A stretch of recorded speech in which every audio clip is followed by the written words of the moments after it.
Falar em artigo científico para muitos aqui pode ser uma literacia ainda que tem medo, que tem desconforto, que de fato vai gerar uma complicação mental que diz que está associada normalmente a uma insegurança.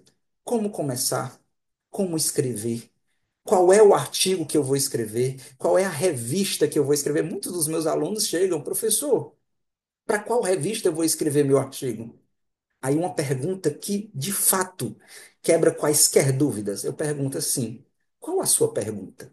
Agora pela manhã, agora das 8 horas da manhã, eu estava tendo uma reunião com uma pesquisadora de Portugal, que ela estava tirando dúvidas comigo, uma esposa de um querido amigo de Açores, em Portugal, e ela estava tirando dúvidas comigo sobre o projeto de mestrado dela. Com muita gentileza, a gente estava conversando sobre isso. E eu fiz essa pergunta: qual é a sua ciência? Qual é o obstáculo que você quer resolver perante uma sociedade, perante o cotidiano? E essa pergunta muitas vezes desestabiliza aquela pessoa que está construindo a pesquisa, porque ela está pensando em um ponto fim. E nós não podemos pensar na ciência em um ponto fim. Nós temos que pensar em uma etapa por etapa, porque tudo em ciência é sistemático. E o produto dessa ciência é uma comunicação, é um instrumento, é um mecanismo em que eu, no Brasil, escrevo em uma língua internacional da ciência chamada língua inglesa, que não podemos fugir disso, pessoal. Não temos como unificar com que a ciência fale português. Até mesmo no português nós temos dialetos diferentes. Nós temos, por exemplo, o português brasileiro e o português de Portugal, que são portugueses totalmente diferentes em algumas particularidades, claro. A língua tem que ser universal.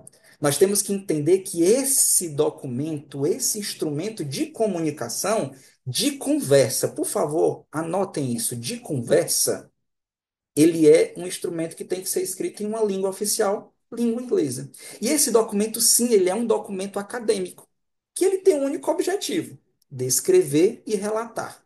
Relatar o quê? Um fato que responde um obstáculo da vida cotidiana de algum paciente, de algum grupo de pacientes, de alguns milhares de pacientes, de alguma população. Só que ele tem uma característica muito particular. Agora, poucos minutos atrás, eu estava conversando com o Dr. Mauer sobre um novo artigo científico, e eu já venho sistematizando na minha cabeça como escrever esse manuscrito, que eu espero que amanhã de manhã eu consiga já fazer um draft dele para mandar para o Dr. Mauer, porque ciência é pensar em precisão e sistematização.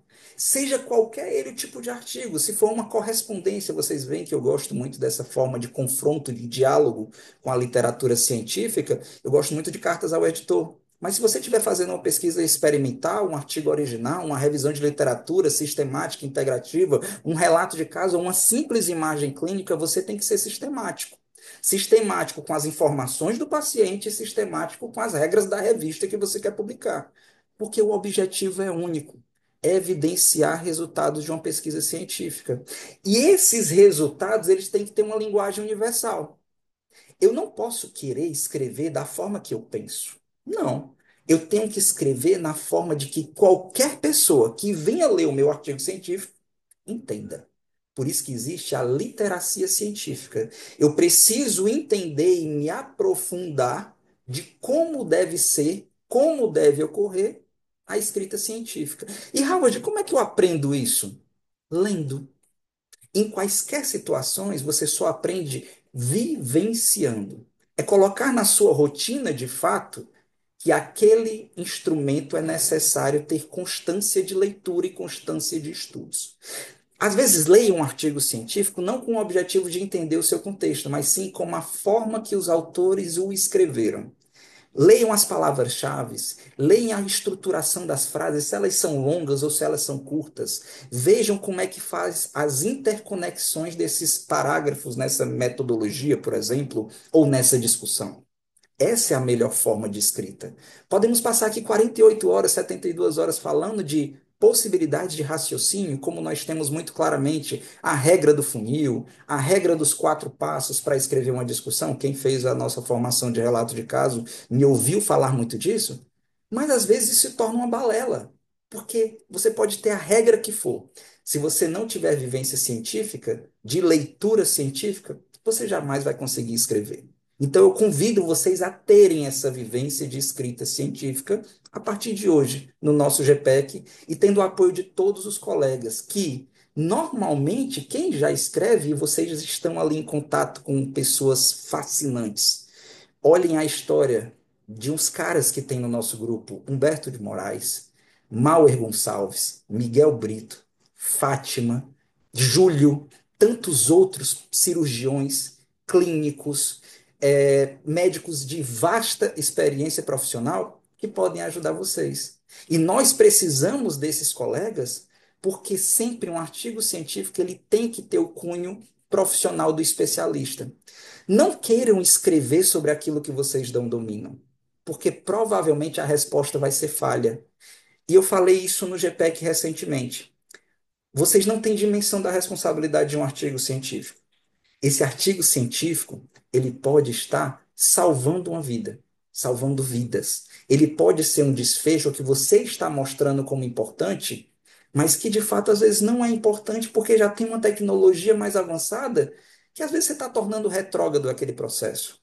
Obviamente, você pode estar, por falta de significância científica, por falta de uma robustez de análise de dados, inferindo um falso positivo onde aquele desfecho de fato não é verdade. Por isso que nós precisamos de uma equipe, uma família científica, que é o nosso GPEC, sempre pensando de que esse artigo científico ele vai ter uma contribuição, seja para a comunidade ou não comunidade científica. O foco principal é a sociedade. E o que eu quero enaltecer para vocês é, falar em artigo científico, claro que o nosso conteúdo de hoje é revisão de literatura, mas vamos entender uns tipos de artigos para vocês já irem se habituando e vocês vão entender que, independentemente do tipo de artigo, vocês vão precisar da revisão.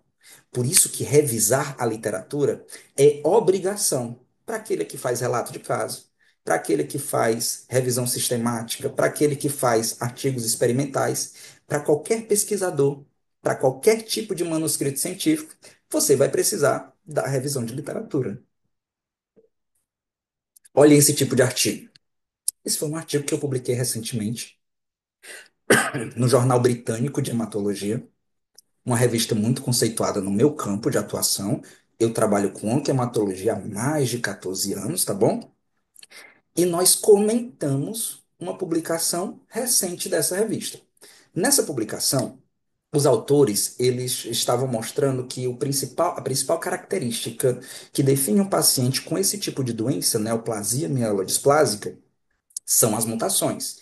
Perfeito, está certíssimo. Só que os autores esqueceram de comentar um aspecto muito importante. Qual é o aspecto, Howard? Que a mutação é dependente da ancestralidade. O que nós achamos de mutação para o paciente europeu não é o mesmo para aquelas mutações que nós temos num país miscigenado, como é, por exemplo, o Brasil e Cabo Verde. Nós somos estritamente miscigenados. O brasileiro, caso vocês não saibam, nós somos prioritariamente, geneticamente falando, de ancestralidade europeia, entre 70 a 78% do nosso genoma, seguido de ancestralidade africana, posteriormente asiática e, por fim, ameríndia. O que isso significa? A nossa carga genética pós-colonização, lá em 1500, ela está diminuindo na carga genética, quando eu digo a carga genética indígena, que de fato foram os fundadores do nosso país, tá? Nós fomos colonizados e essa miscigenação começou. E hoje nós já estamos vivendo, claro, o aumento dessa carga genética ancestral, que de fato afeta primordialmente no conceito de medicina personalizada. Entender que nós somos miscigenados é entender que muitas drogas que são testadas em países europeus, pode ser que ela não tenha um desfecho correto aqui. E eu fiz um artigo científico. Concordam que para eu saber tudo isso, eu fiz uma revisão? Ou fiz uma revisão, ou já trabalho com isso. No meu caso, são as duas opções. Eu já trabalho com isso há muito tempo, que é o conceito de genética de população, e também estudei um pouco sobre ancestralidade em populações europeias e em populações não europeias, claro, no conceito da medicina personalizada e da farmacogenética. Para isso, eu tinha que ter feito uma revisão ou continuamente fazer uma revisão. Bacana? Um artigo de comentário, 1.000 palavras, artigo curtinho, qualquer pessoa consegue fazer. Olha esse outro artigo, uma carta ao editor, onde nós identificamos resultados originais. Não era um comentário, eram dados originais, onde eu e vários colaboradores trabalhamos com análise de bioinformática com um princípio básico: pegar de dados já depositados nas bases de dados moleculares e evidenciá-las em uma base de dados dinâmica em que qualquer pesquisador do mundo pode acessar o material suplementar desse artigo e ver, sem ter que recrutar nem o paciente, qual a diferença de expressão de um determinado tipo de gene, seja em células tronco ou células medulares. É um artigo original resumido no formato de carta ao editor. Um artigo científico que comunica com a sociedade. Não é revisão, não é artigo original. Quero enaltecer que esse artigo também precisou de uma revisão de dados para que ele pudesse ser escrito. Mais um dependente de revisão de literatura. Esse artigo aqui foi um artigo do meu aluno de mestrado, que hoje já é meu aluno de doutorado, onde nós avaliamos genes que codificam proteínas da família das sirtuínas, que são genes e alvos proteicos relacionados à deacetilação de estonas, um mecanismo de regulação da expressão de genes do nosso genoma, tá bom? E especificamente nesse tumor, neoplasia mielodisplásica. Esse artigo já é um artigo completo, é um artigo original. Tem introdução, tem fundamentação teórica, tem métodos e tem discussão. É um artigo bem amplo, bem bonito, tem uns gráficos bem legais que eu recomendo que vocês leiam posteriormente. Para fazer a introdução, teve que ter uma revisão de literatura. Para fazer a discussão, teve que ter uma revisão de literatura. Todos os três artigos aqui, com formas de comunicação distintas, dependentes da revisão. Esse daqui não tem, é indiscutível. Uma revisão sistemática publicada na Medical Oncology, onde nós destrinchamos, de fato, o que é que a literatura tem sobre a via do alvo-Sting em neoplasias mieloides. Aqui nós incluímos não somente mielodisplásicas, mas sim também leucemia mieloide crônica, leucemia mieloide aguda. Então, é uma revisão muito bacana no impacto da via do alvo-Sting para a prática clínica do paciente. Aqui é indiscutível, todo o estudo foi feito baseado em revisão de literatura. E um outro tipo que poucos aqui têm acesso, que claro é o editorial. Nós temos editoriais que demandamos também fazer fundamentação de literatura para que nós possamos, de fato, enaltecer alguma temática em um artigo de editorial, que ali são 1.000, 1.500 palavras, muito breve, para abrir uma edição de uma revista científica. Aqui nós enaltecemos o papel, de fato, da pesquisa médica no avanço do conhecimento da saúde. O que é que nós estamos fazendo agora? O que é que a pesquisa médica está vivenciando hoje a nível de tecnologia para avançar seu conhecimento? Um artigo do tipo editorial, que também precisa de revisão de literatura. Mas, Howard, eu não sei fazer nenhum desses artigos, eu sou assistencialista. Qual é o outro artigo que eu devo me preocupar? Relato de caso. Vocês sabem que eu sou um enaltecedor do relato de caso e que vocês sempre fortaleçam esse relato de caso com a revisão de literatura. Por quê? Eu sempre deixo claro isso. Você dizer que um relato de caso de fato é raro não significa que de fato ele o seja. E muitas revistas vão te pedir isso. Atrelem ao relato de caso uma revisãozinha de literatura. Atrelem ao relato de caso o levantamento dos últimos casos relacionados ao seu tipo de caso clínico. Isso vai fortalecer bastante o seu estudo e vai mostrar que, de fato, essa evidência é rara e precisa ser enaltecida em uma comunicação. Só que falando um pouquinho de relato de caso, um dos grandes ensejos é de fato dizer: eu tenho esse paciente, ele é raro, ele é um desfecho inovador, incomum, demanda uma evidência científica? Esse é um grande questionamento que todos os profissionais assistencialistas têm na sua rotina de escrever ou não um relato de caso. Eis a questão. Uma primeira pergunta que quando você, médico de longa data, médico de curta data, profissional de saúde experiente, inexperiente, você deve fazer é questionar. Se você tem uma equipe de profissionais na sua instituição, questione por colega. Amigo, estou assistindo aqui esse paciente, ele tem essas características. Para mim, isso daqui é um achado muito curioso. O que é que você acha? Às vezes, numa conversa, nós já resolvemos a ciência. Não obrigatoriamente precisamos fazer um artigo científico. Em uma conversa já resolve. Ah, caramba, perfeito. É isso mesmo. Então, vamos continuar a assistência do nosso paciente. Mas se você perguntou para muitas pessoas e não identificou no seu círculo de profissionais, na sua instituição, você pode perguntar para outras pessoas. Você pode perguntar para milhões de pessoas. E em muitos casos, gratuitamente. Ah, hoje, quem são essas pessoas? O WhatsApp, o nosso grupo GPEC, Instagram, Twitter? Não. O artigo científico. Quando nós conversamos com um artigo científico, quando nós lemos, nós estamos ouvindo pensamentos de outras pessoas. Às vezes tem ali 50, 100 autores, a opinião de 100 autores, com uma única leitura.